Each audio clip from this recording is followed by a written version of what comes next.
Goeiemôre, dit is dan 11 Februarie 2026, lesing 86 van die Groot Johannes Evangelie boek 3. Ons gaan maar hoofstuk vir hoofstuk aan met hierdie boek, want hier is baie waarhede verskuil binne in hierdie getuienisse wat ons nou lees.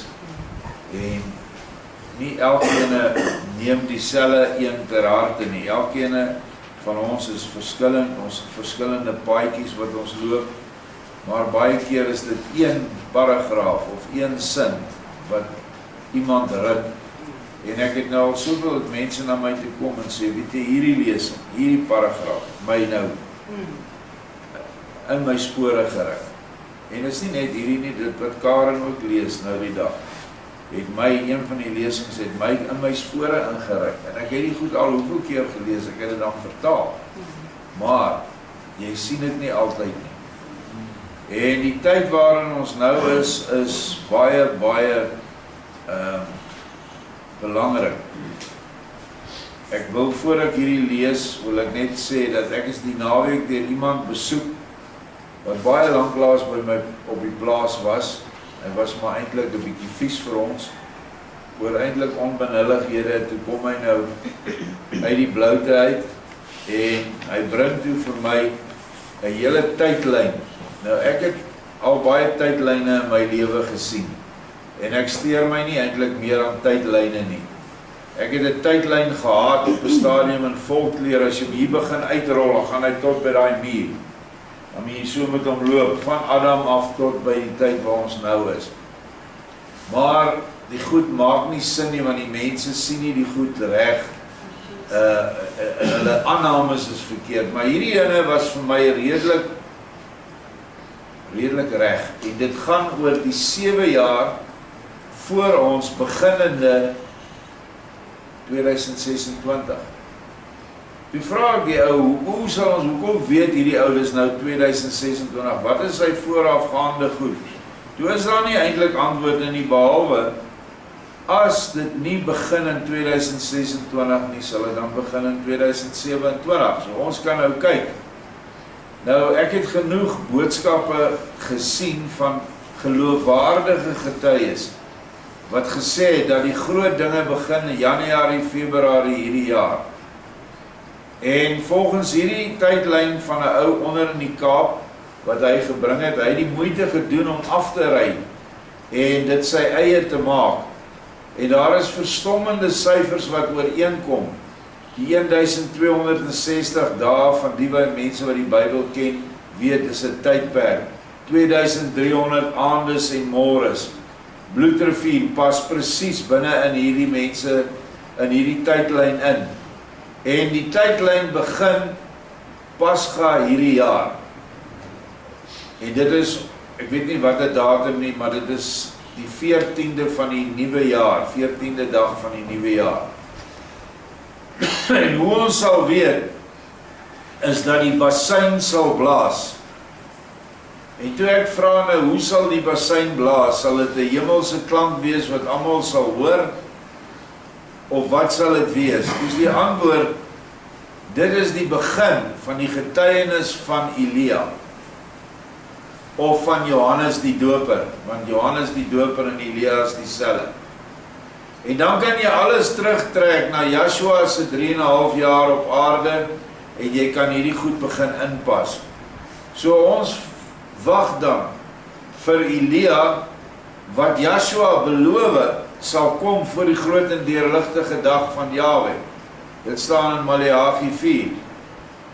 En hy sal as mens kom. Ons weet dat die Elia gees alreeds by ons is. Want dit is 'n kragtige gees wat in die liefde werk. Maar dat hy as persoon sal kom, verwag ons almal. En dat hy die wêreldleiers en heersers gaan gas gee, dis so. Hy gaan vir niemand bang wees nie. So kom ons kyk daar. En net na ek die boek, die hele Sondag het ons deur hierdie ding gewerk, en dit was vir my baie insiggewend en lekker om weer oor hierdie goed te praat. Kry ek Dinsdag, Maandag aan, profesie van 'n vrou is baie lank. Ek het dit nog nie geplaas nie, want ek wou eers daaroor praat. En ek vra almal van julle, ek sal dit vandag op die groepe plaas. Dit is 'n Engelse vrou, of Amerikaanse vrou dink ek. En sy het 'n verstommende droom gehad, gesig, wat 5 belangrike punte vir hierdie jaar uitwys. En mense, dit is vir my 'n bevestiging van die getuienis wat ek Sondag gehoor het. En die goed loop skrikwekkend. Dit gaan oor 'n massiewe groot tsunami aardbewing in Kalifornië waar miljoene mense gaan doodgaan. Dit gaan oor droogtes daarna, dit gaan oor hongersnood.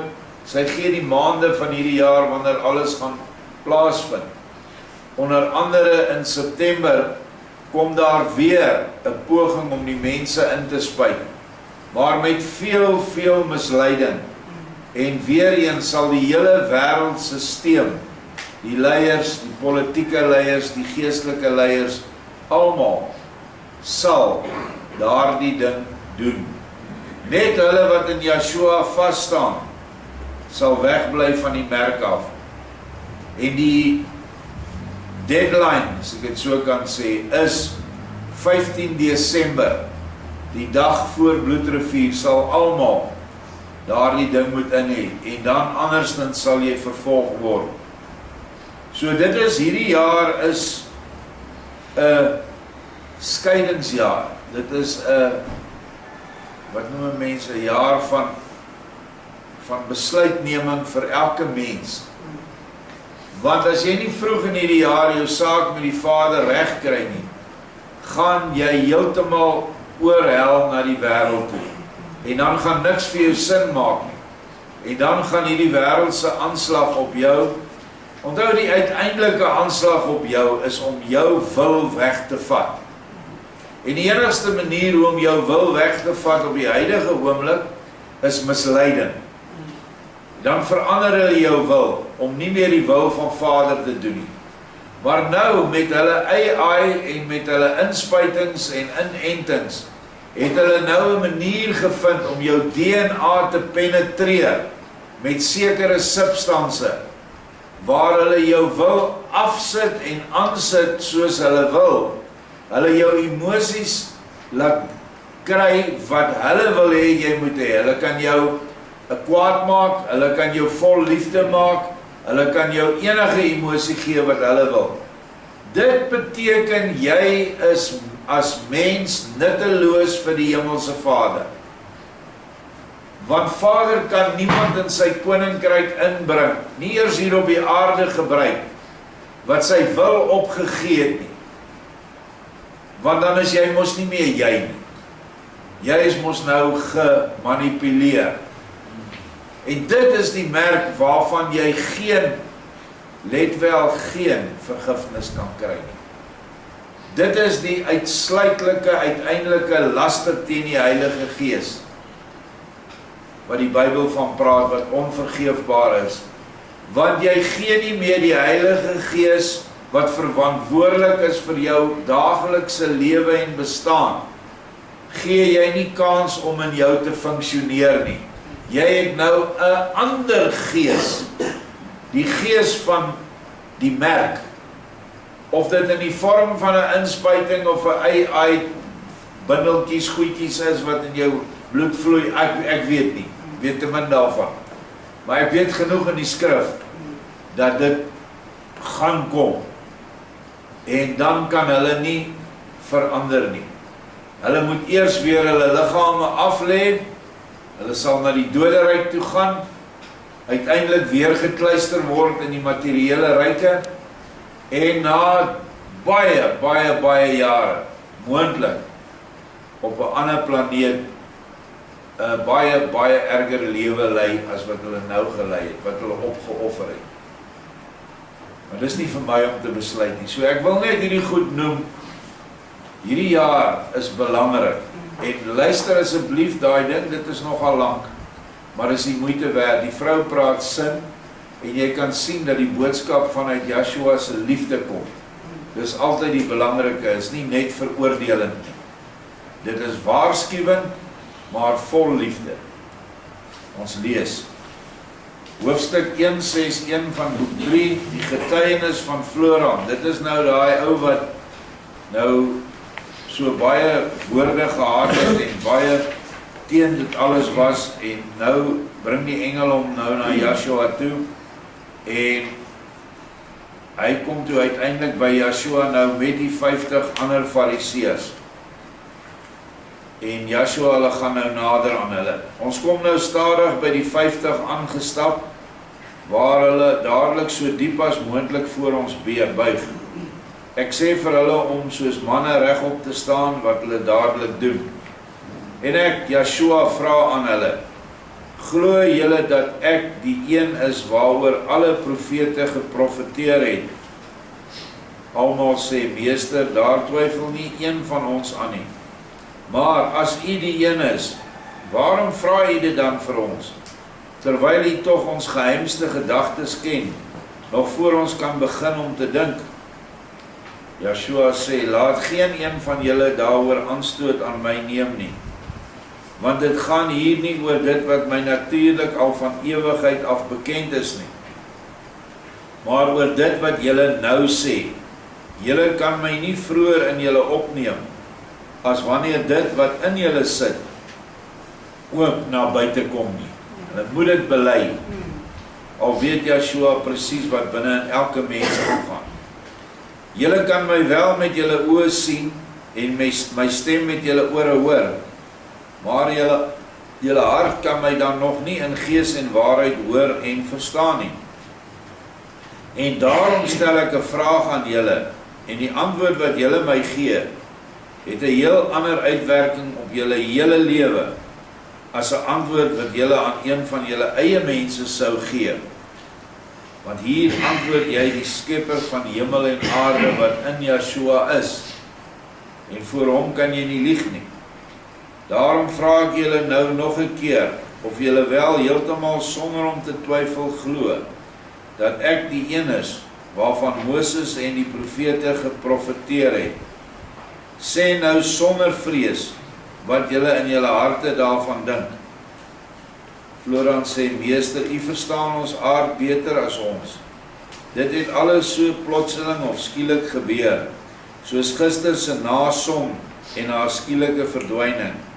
Die gevolge walm nog en die hele omgewing is in rook gehul. Ons het verliese. Ons het nog geen berig van lewe van ons vrouens en kinders gekry nie. Ons het hierheen gevlug, is bygedam en voor die gereg gebring. Toe die wonders van die engel en nou u self, en dit alles binne 18 uur, dit is werklik geen grap nie. En daaroor kan jy tog maar nie sommer net oorstap nie.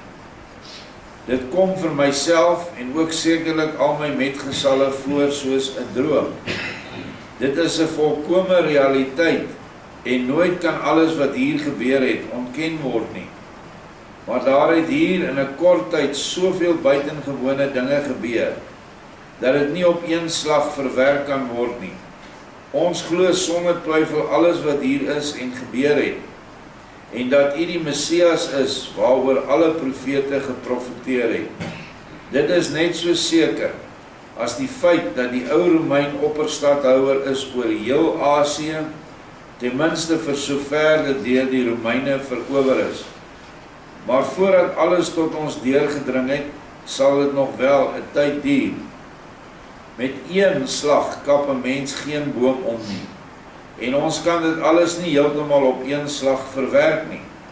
Maar ons sal verseker alle moeite doen om alles wat hier, veral ter wille van ons gebeur het, en wat ons beleef het, beslis volledig tot ons te laat deurdring. Iets aangrypender en meer verhewe kon geen mens op hierdie aarde belewe nie. Dus, ons glo almal vas en verseker, dat u die beloofde Messias is, ondanks u volgens aardse norme, baie onaansienlike stamboom, wat min of meer aan ons bekend is. U aardse ouers is arm en u vader was, na ons wete, 'n timmerman uit Nasaret. Die afkoms van die moeder ken ons nie, en daarom is dit des te meer buitengewoon, dat 'n redder, wat reeds aan die eerste mens van hierdie aarde voorspel was, onder sulke buitengewoon nederige en armoedige omstandighede in hierdie wêreld moes kom, terwyl hy geestiglik tog al in ewigheid alle voordele van 'n moontlike vorsterlike geboorte ten dienste gestaan het. As hy uit die skoot van 'n keiserin in die wêreld gekom het, en dan hierdie teken sou doen, watter volk op hierdie aarde sou hom dan nie heeltemal aan u onderwerp het nie? Maar om as eerste en grootste mens, ja, as die enige Elohim self, so nederig in 'n mensegedaante in die wêreld te kom, is iets wat vele baie ergernis gee, of sal gee. Vir ons maak dit natuurlik niks meer saak nie, en ons het vrede daarmee, maar alle mense sal nie soos dink soos ons nou nie, veral nie die trotses uit Jerusalem nie, en nog minder die uit die tempel, want vir hulle ken hulle ken op die wêreld maar een mens wat hulle liefhet en hoog ag. Al die ander is vuil, en die mens is sonder uitsondering vir elke tempeldienaar, hy self. Hy alleen word deur elkeen van hulle bo alles lief gekry en geag. Elke ander, al sou hy ook 'n God wees, ontsettend verag. Slegs 'n buitengewone uiterlike pragt kan hulle soms nog ietwat imponeer. En dit is 'n baie belangrike stelling wat hy hier maak. Alle mense het 'n God, selfs ateïste wat sê hulle glo nie aan 'n God nie. Hulle het hulle self verhef tot status van God, en hulle aanbid hulle self deur alles wat hulle dink hier in hierdie verwromme verstand van hom, en wat hy leer uit sy intellektuele kennis, wat maar van baie swak bronne afkom, al dink die wêreld dit is groot bronne. Selfs hulle aanbid hulle self, en moenie dink dat dit enigstens anderste is as wat van Satan baas geraak het toe hy teen Vader rebelleer het nie. Hy het homself verhef tot God, tot die Skepper, en vir almal gesê dit is hy, want niemand kon op daai stadium, nie een engelgees kon die Vader sien nie. Maar hulle het geweet dat die Vader onsienlik is, maar toe hy aanhou met sy stories, toe glo hulle dat hy God is. En dis wat meeste van hierdie mense maak. Die wêreld verhef hulle op 'n troontjie, en dan word hulle nou die ouens na wie almal toe gaan vir alle inligting oor sekere dinge. En op die ou end is dit hy wat homself 'n God gemaak het, omdat daar nie nederigheid in hulle is. Dit was die eienskap van die tempelpriesters, 'n totale gebrek aan nederigheid.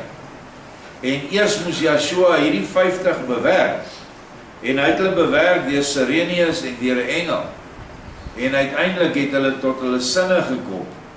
Maar of die res wat in die tempel is ooit tot bekering sou kom, nee, hulle het nie. Daar het nog so 1 of 2 van die tempel losgeraak, maar die meeste het daar gebly. En so gaan dit ook in ons tyd. Baie van hierdie pastore en predikante vandag het maar dieselfde probleem. Hy het 'n verskriklike ding van homself, en hy dink hy het al die kennis in pag. En die oomblik wanneer jy met kennis by hom aankom wat hy nie 'n antwoord vir het nie, dan jaag hulle jou weg. En hulle sê vir jou, jy's nou in stryd met die kerk se leerstellings. Maar hulle kan jou nie antwoord nie, want daar's nie die genoegsame kennis wat natuurlik slegs voortkom uit dienende liefdeswerke en nederigheid. Ons lees verder.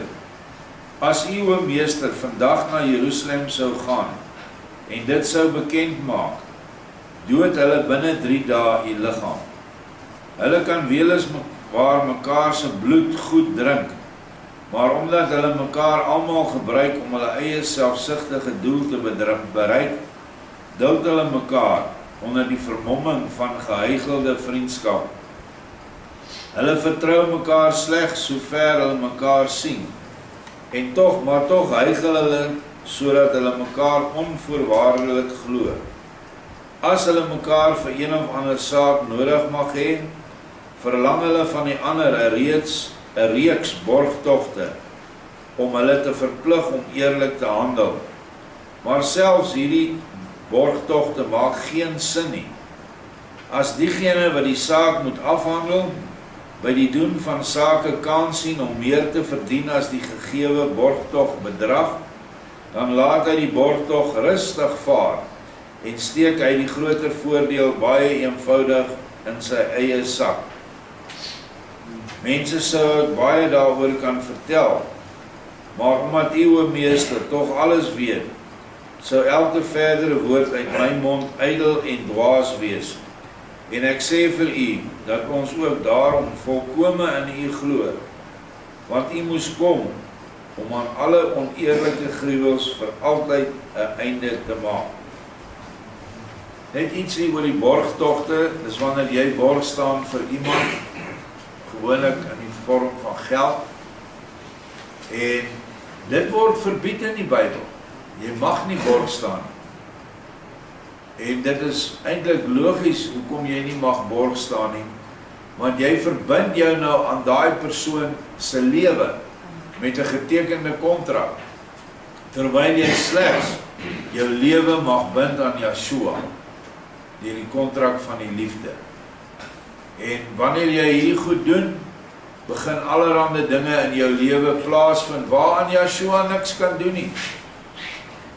Jy borg iemand, hy lewe soos 'n heiden, sy besigheid gaan bankrot, en nou kom die skuldeisers na jou toe, want hy het niks nie. Nou moet jy dit betaal. Hoe kan Yeshua jou daarteen beskerm? Hy sê jy moet nie teken nie, maar jy het borg geteken. So nou moet jy miskien alles verloor om daai borggeld vir jou vriend wat jy betaal het, of selfs een van jou familie. So baie ouers teken borg vir hulle kinders wanneer hulle begin in die lewe, en het hulle bitter spyt daaroor, want hy trek alles deur, en dan moet die ouers opdom, of dit nou vir 'n kar is, of borg vir 'n huis is, of wat ook al. So dis net iets so wat verbygaande van die wet van borgskap gesê kan word. Yeshua is ons borg, dit moet ons weet. En gewoonlik wanneer jy borg teken en jy is onder borg, moet jy by jou borggewer, moet jy toestemming kry om vir iemand anders borg te staan. En sy toestemming is in die Bybel. Nee, gee jou nie toestemming. So, daar's nie toestemming geweier om 'n ander ou te help nie, maar dit is baie duidelik, hy sê, moenie verwag dat dit terugbetaal word nie. Help 'n ou, sonder om jouself vas te teken aan goed, en verwag niks terug nie, en as dit terugkom, wees dankbaar. Ons gaan verder. Die weë van goddelike leiding, hoofstuk 1:6-2. Yeshua praat nou met hom, luister beste Flora, jy het jou innerlik al baie meer voor my blootgelê as wat ek van jou verlang het. Maar dit maak nie saak nie, en dit was goed so. Ja, ek sal aan die gruwels in Jerusalem en op ander plekke 'n einde maak. Maar dan moet vele net so daaroor dink soos jy. Dan is daar nog altyd baie wat in hulle groot blindheid nog baie erg aan die tempel hang en alle verlossing en alle hulp daarvandaan verwag. As 'n mens hierdie blindes van vandag môre die tempel sou ontneem, sou hulle dit nie sien as 'n seën van bo nie, maar as 'n verskriklike oordeel, en daardeur in 'n vreeslike wilde vertwyfeling raak, wat dan 'n baie erger nasleep sou hê as hulle teenswoordige ontsettende blindheid. Die volk beskou julle nou as verteenwoordigers van die tempel, en hulle sien julle as die uitdelers van die verlossing, waarvan die tempel vervul is. Dit is maar dieselfde toestand by ons vandag, is dat die mense baie kerkvas en priestervas is. Wat wil ek julle nou hiermee sê? Niks anders dan nie as, julle moet die volk langsaam, maar seker, en as die geleentheid gunstig is, ook iets wat vinniger wys wat die tempel nou is, wat sy dienaars doen, en hoe hulle onderlinge geaardheid is. En hierdie is ook 'n boodskap vir ons vandag, en vir my is die boodskap ook, dat ek julle moet wys op hoe dit nou in die moderne tempels gaan. Ons weet hoe gaan dit daar in Israel, waar hulle nog nie 'n tempel het nie, maar hulle het hulle sinagoges. Ons moet dit vir die mense vertel, sodat die mense self kan begin sien, dat die mense wat die kerke vul en as leiers deurgaan, nie werklik is wat hulle voorgee om te wees nie. En as hulle dit nie is nie, hoe kan hulle dan Vader se woord van onbaatsigtige, nederige, dienende liefde deurbring, as hulle self nie bereid is om dit te doen nie? En hulle het 'n ander gees wat hulle dryf. Want as 'n ander gees jou dryf, dan gaan jy ook nie die waarheid kan uitdra nie, want die waarheid is net in een gees. In Yeshua se gees van liefde vloei waarheid uit. En dis wat mense op hierdie plaas nie verstaan nie. Hierdie gees wat hierdie plaas bestuur en wat die oorsaak is van alles wat hier gebeur, is iets wat jy nie kan sien nie. Dis 'n krag, dis 'n mag wat werksaam is, wat maak dat mense vrywillig iewers kry hy 'n boodskap, kom hiernatoe en bring skenkings na ons toe. 'n Ander mens word gelei en hy kyk na 'n video oor die plek en hy sê, ek wil hierdie mense help. Daai selfde gees is verantwoordelik vir al die kos en die klere en alles wat hier inkom. 3 maal 'n dag kan elke persoon ordentlik hier eet.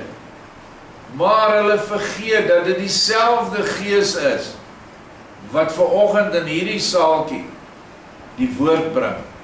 Want ons lees net Yeshua se woorde hier. Maar hulle kom nie, of hulle sê, ek het niks met daai oom Dirk van Vuren se kerk te doen nie. Ek gaan Sondag na my kerk toe. Wat is hier aan die gang? Herken jy nie die gees wat die oorsaak is van al die goedhede en die liefdeswerke op hierdie plaas nie? Jy wil niks weet daarvan nie, maar jou wange staan bol van al die lekker kos wat jy eet. Maar jy wil niks van die geestelike kos weet nie.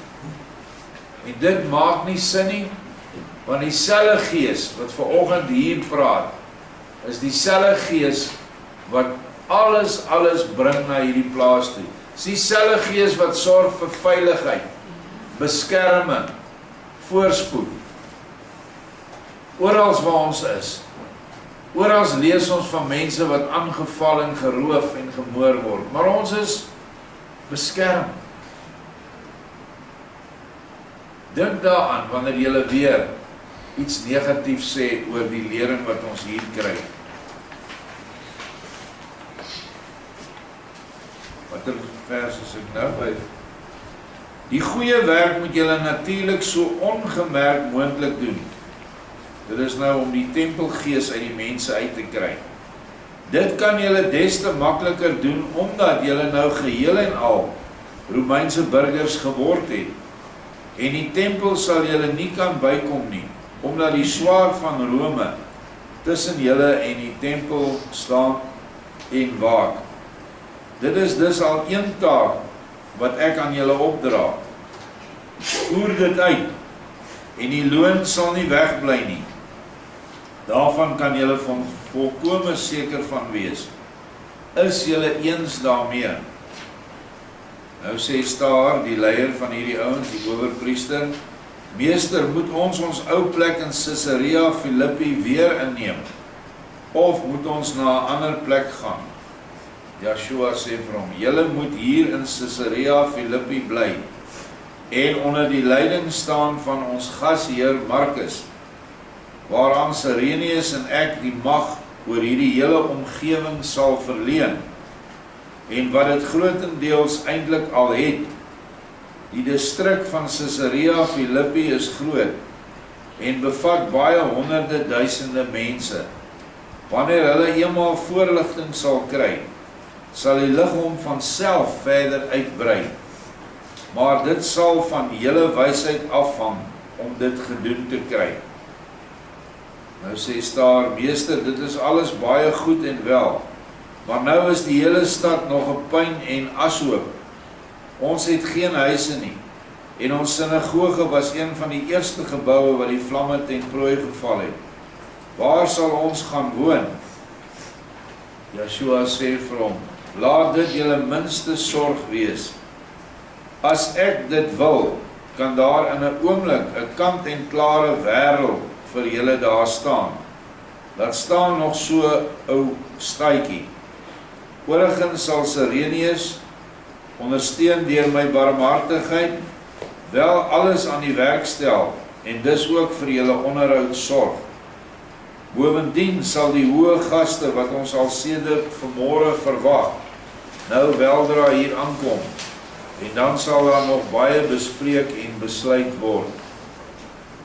Nou sê daar, buig hom diep en sê daarna met gedempte stem aan Floran, die Almagtige praat net soos 'n mens, en dit geval my baie, maar hy sou die tempel en die oormoedige Jerusalem tog met een enkele gedagte vir ewig kon uitskakel. Waarom die langsame ondermyning? En sê Floran, kyk broer, dit gebeur, omdat ons beide so goed nou verbonde is aan die geslag van die esels, wat van die goddelike orde nog lank geen kaas geniet het nie. As jy in die voorjaar nog baie groen, onryp en klipharde vrugte sien hang, sou jy graag dadelik 'n bietjie almag wou hê. Dan sou jy kon sê, fiat, wat beteken dit het geskied, en alle vye, appels, pere, pruime en druiwe sal dan oombliklik ryp moet wees. Maar die Almagtige Skepper het dit baie anders gereël, wat die daaglikse en jaarlikse ervaring ons laat sien. Moet ons dan soms ook daarby vra, die Almagtige ken tog die behoeftes van die mense, waarom wag hy dan so lank met die ryp word van die vrugte? Ook moet 'n mens jarelang eers 'n onvolwasse, dis 'n dom kind bly, om dan geleidelik groot te word tot 'n mens. Terwyl die muis 14 dae na sy geboorte al 'n heel volwasse muis is en baie goed tuis is in sy ligtige huishouding. Ja, die meeste diere is dadelik by die geboorte al uitstekend toegerus vir hulle huishouding. En die mens het wel 20 jaar nodig om hom 'n bietjie in die goeie wêreld tuis te laat voel. Hy, die kroon van die skepping, moet die langste wag om dit te wees waarvoor hy bestem is. Sou hy dan nie ook kan sê, Meester, Almagtige, waarom het U nou juis vir die mens, die liefling, nie beter gesorg nie? Waarom moet nou juis die opgegroeide mens so lank wag totdat hy mens is? Kyk, so gebeur reeds in Elohim se orde, dit wat vir ons nou sekerlik nog baie onverstaanbaar voorkom, en daarom sal dit wel op 'n ooreenkomstige wyse in sy orde tuis hoor, as ons die tempel net geleidelik sal ondergrawe, bedoelende stadig, want 'n plotselinge of skielike verwoesting sou die vele blindes, vir wie die tempel nog alles in alles is, in die grootste vertwyfeling stort, wat baie erger sou wees as om die bedrog van sy boosaardige dienaars nog 'n tyd lank te duld. Weet jy, ek het wat dit betref die wil van die Meester baie goed herken, en ek verstaan nie dat dit jou so heeltemal ontgaan het nie. Ek verstaan ook nie dat jy die meeste durf vra na ons wêreldse onderhoud nie. Is dit dan nie voldoende as hy sê dat ons die bepaalde dinge moet doen nie? Dit is tog van oudsher bekend, dat diegene wat werk aan my opdra, my ook sal onderhou. As selfsugtige mense dit al doen, hoeveel te meer sal die meester van hemel en aarde dit doen, sonder dat ons hom daarom hoef te vra. Sien jy, dit was wel baie menslik van jou, beste broer, want deur so 'n vraag het jy 'n duidelike blyke gegee van jou nog steeds veelsidige ongeloof, en met reg kan daar by jou nie anders veronderstel word, as dat jy nog 'n groot mate van ongeloof besit nie, wat jy nou vir eens en altyd sal moet afsweer. Einde van die lesing. En hierin lê ook 'n les vir ons. Ons is so bekommerd oor ons daaglikse fisiese onderhoud, terwyl dit eintlik nie van belang is by 'n gelowige mens. Wanneer 'n gelowige mens bid, Vader, voorsien my van my daaglikse brood, dan vra hy vir geestelike brood. Hy vra vir hierdie dinge wat ek in my hand vashou. En dan sal al die ander vir hom gegee word. Maar 'n mens wat net elke dag vir kos bid en vir blyplek bid, sonder om die geestelike op te neem, sal sy hele lang lewe worstel van een patetiese blyplek na die ander. Want die ware geestelike dinge soek hy nie. En dit is wat ons moet soek, veral wat ek meer in die begin van die lesing gesê het, in hierdie jaar wat voorlê. Soek die koninkryk en alles anders sal vir jou gegee word. En die koninkryk is nie daarbo wat ons in die nag met 'n verkyker moet soek nie. Die koninkryk is in jou, hier in jou hart. Dit is die hemel. Dit is wat jy moet soek. En die enigste manier hoe jy hom gaan kry, is wanneer jy Yeshua innooi en hy sy gees in jouself ontplooi en die gees vervul jou wese. Dan herken jy die hemel in jou en jy sê, dankie Vader, u koninkryk het nou gekom, in die meester se gebed. Want ons bid, laat u koninkryk kom. U koninkryk het nou in my gekom. Ek bekommer my nou net oor die geestelike dinge. Al die ander sal vir my bygegee word. Want die Bybel sê, en hier sê dit weer, sê hierdie ou vir sy broer, sê hy vir hom, maar hoekom? Jy vra die meester goed hierso wat is nonsens. En terug na die vernietiging van die tempel van daai tyd, uiteindelik 70 na Christus is die tempel vernietig. Hulle het hulle self so verhef teen die Romeine, dat die Romeine net besluit het tot hiertoe en nie verder nie, ons maak julle klaar. Ons vee julle van die aarde af. En so gaan dit ook met die kerk gebeur aan die einde van die tyd. Op die huidige oomblik het ons net 'n opdrag om na die kerkmense toe te gaan en hulle aanhoudend waarheid te gee, waarheid, wat Yeshua gesê het. Dis al wat ons moet verkondig. Party mense kan jy net die Bybel gee, ander mense kan jy alreeds van hierdie boeke, kan jy vanuit dit praat, maar meestal moet ons vanuit onsself praat. Strome van water, lewende water sal uit julle uitgaan, wanneer julle my waters drink, sê hy. En ons hoef nie vir mense altyd te sê, waar kom jy nou aan hierdie kennis, wat jy nou vir my gee nie. Die antwoord vir so 'n persoon wat jou vra, sê, maar Vader het aan my geopenbaar. Of hy vir Lorber gebruik het, vir Bertha, of 'n gesig, of 'n droom, of jy dit gelees het, maak nie saak nie. Jy het die openbaring gekry, en jy het die volste reg om dit aan hulle oor te dra. Want in hierdie land is Jacob Lorber al so verdag gemaak, dat as jy die naam noem, dan klap die ou net toe. En jy kom nie verder met hulle. Waarheid is waarheid. As jy dit opneem op een of ander manier met jou oë en jou ore, en jy dra dit uit, dan het jy lewende water het uit jou uitgestroom. En jy mag dit doen. Net baie versigtig wees dat jy waarheid uitdra, en nie dit verdraai nie. En as hulle meer wil weet, dan sê jy vir hom, daar's nog baie ander openbarings waar hierdie vandaan kom, maar jy moet bereid wees om te sê, jy is oningelig en jy wil asseblief meer waarheid hê. Want 'n soeke na waarheid bring altyd waarheid. Maar 90% van die mense soek nie waarheid nie. Dit is hartseer, maar dit is net so. Hulle is tevrede met hulle kerk, hulle is tevrede met hulle politieke leiers, hulle is tevrede met hulle dokters, en hulle glo alles wat hulle kry, want dit is op die TV, of dit is op internet, dit moet waar wees.